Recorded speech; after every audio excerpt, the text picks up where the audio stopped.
করুন। শেখ হাসিনা তাকে কত টাকা দিয়ে তার সন্ত্রাসী বাহিনীকে দেশের বিরুদ্ধে নিয়ে দিয়েছে সে তথ্য উদ্ঘাটন করুন। ভারতকে আমরা স্পষ্ট বার্তা দিতে চাই, বাংলাদেশ নীতি পরিবর্তন করো, তোমরা বাংলাদেশ নীতি পরিবর্তন করো। বাংলার 20 কোটি মানুষ তোমাদের বিরুদ্ধে রাজপথে নামবে। বাংলাদেশ থেকে ভারতের কূটনৈতিক সম্পর্ক ছিন্ন করার জন্য দেশের মানুষ ভাবতে হবে। চিন্ময় কৃষ্ণ দাস, ভারত এবং আওয়ামী লীগের যৌথ প্রযোজনায় ইসকন তৈরি করা হয়েছে। এই ইসকনকে নিষিদ্ধ করার মধ্য দিয়ে আওয়ামী লীগ এবং ভারতকে স্পষ্ট বার্তা দিতে হবে, বাংলাদেশ তোমাদের ষড়যন্ত্রের কাছে মাথা নত করবে না। আমরা রক্ত দেব, আমরা জীবন দেব, আমরা লড়াই করব, বাংলাদেশের গৌরব রক্ষা করব। আলিফ হত্যাকাণ্ডের বিচার বাংলাদেশে হবে। শহীদ আলিফ যে জন্য জীবন দিয়েছে, ভারতীয় আধিপত্যবাদকে বাংলাদেশ থেকে ভেঙে দেওয়া হবে ইনশাআল্লাহ। ভারত যদি এখনো বাংলাদেশের মানুষের পালস বুঝতে ব্যর্থ হয়, বাংলাদেশের মানুষের বিপ্লবী ক্ষমতাকে যদি ভারত নেগলেক্ট করবার চেষ্টা করে, অসম্মান করবার চেষ্টা করে, ভারত তুমি খামখাম হয়ে যাবে।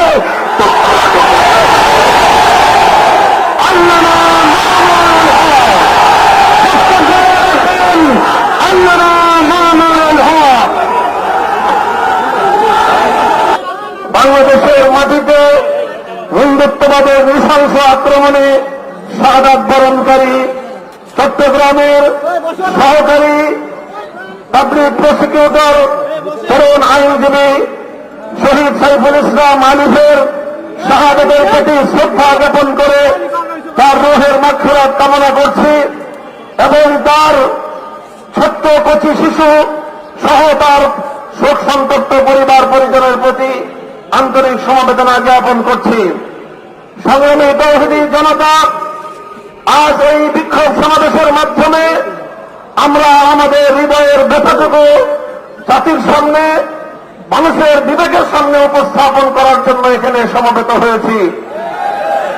আমরা স্পষ্ট ভাষায় বলতে চাই, এটা আমাদের বুঝতে কোনো কষ্ট হচ্ছে না যে আজকে সুপরিকল্পিতভাবে একটি সাম্প্রদায়িক উস্কানির মাধ্যমে বাংলাদেশে সাম্প্রদায়িক দাঙ্গা বাজানোর পরিকল্পিত পায়তারা চালানো হচ্ছে। শহীদ সাইফুল ইসলাম আলিফের হত্যাকাণ্ডের ঘটনা নির্মম, শুধু বর্বর নয় বরং ঘৃণ্য এক হত্যাকাণ্ড। প্রকাশ্য দিবালোকে আদালত চত্বরে একটি সন্ত্রাসী সংগঠনের সশস্ত্র সন্ত্রাসীরা একজন তরুণ আইনজীবী সরকারি কর্মকর্তাকে টেনে হিঁচড়ে নিয়ে হত্যা করবে, এইরকম বর্বরতার দৃশ্য দেখার জন্য বাংলাদেশ প্রস্তুত নয়। বাংলাদেশ আজ অগ্নিগর্ভ, বাংলাদেশের প্রতিটি মানুষের হৃদয়ে আজ রক্তক্ষরণ হচ্ছে।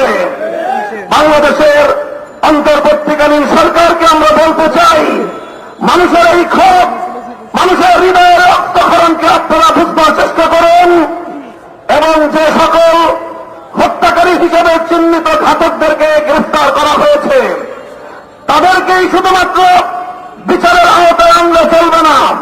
আমাদের স্পষ্ট দাবি হল, এই ঘটনার নেপথ্যে যারা রয়েছে সেই নেপথ্য খুনিদেরকে বের করে মুখোশ উন্মোচন করতে হবে, তাদেরকেও বিচারের আওতায় আনতে হবে।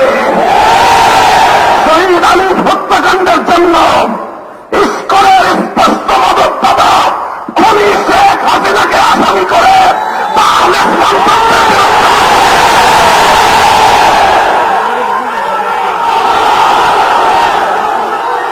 আমরা স্পষ্ট ভাষায় বলতে চাই, বিগত 15 বছর আমরা দেখেছি বাংলাদেশের আভ্যন্তরীণ প্রতিটি বিষয়ে কিভাবে শুধু অসৌজন্যমূলক নয় বরং কূটনৈতিক শিষ্টাচার বর্জিত বাংলাদেশের আভ্যন্তরীণ ইস্যুতে চরম নগ্ন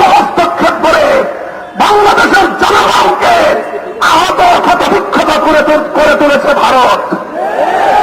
আমরা ভারত রাষ্ট্রের বাংলাদেশ নীতির তীব্র সমালোচনা করছি। ভারতকে আমরা স্পষ্ট বার্তা দিতে চাই, বাংলাদেশ নীতি পরিবর্তন করো, তোমরা বাংলাদেশ নীতি পরিবর্তন করো। বাংলার 20 কোটি মানুষ তোমাদের বিরুদ্ধে নামবে। বাংলাদেশ থেকে ভারতের কূটনৈতিক সম্পর্ক ছিন্ন করার জন্য দেশের মানুষ ভাবতে হবে। আমরা স্পষ্ট ভাষায় বলতে চাই, আইন শৃঙ্খলা রক্ষাকারী বাহিনীকে আমরা বলতে চাই, চিন্ময় কৃষ্ণ দাস তার তৎপরতার দ্বারা কথা দিবালোচনায় পরিষ্কার, সে ভিনদেশী গুপ্তচর হিসেবে ভূমিকা পালন করছিল। বারবার সে তার সেই প্রভুর দেশে গিয়ে সেখান থেকে নির্দেশনা নিয়ে এসে বাংলাদেশের অভ্যন্তরে নৈরাজ্য সৃষ্টি করবার পায়তারা চালিয়েছে। দিনের পর দিন, মাসের পর মাস আশ্রয় থেকে ভারত এবং আওয়ামী লীগের যৌথ প্রযোজনায় ইস্কন তৈরি করা হয়েছে। এই ইস্কনকে নিষিদ্ধ করার মধ্য দিয়ে আওয়ামী লীগ এবং ভারতকে স্পষ্ট বার্তা দিতে হবে, বাংলাদেশ তোমাদের ষড়যন্ত্রের কাছে মাথা নত করবে না। আমরা রক্ত দেব, আমরা জীবন দেব, আমরা লড়াই করব, বাংলাদেশের গৌরব রক্ষা করব, রক্ষা করব।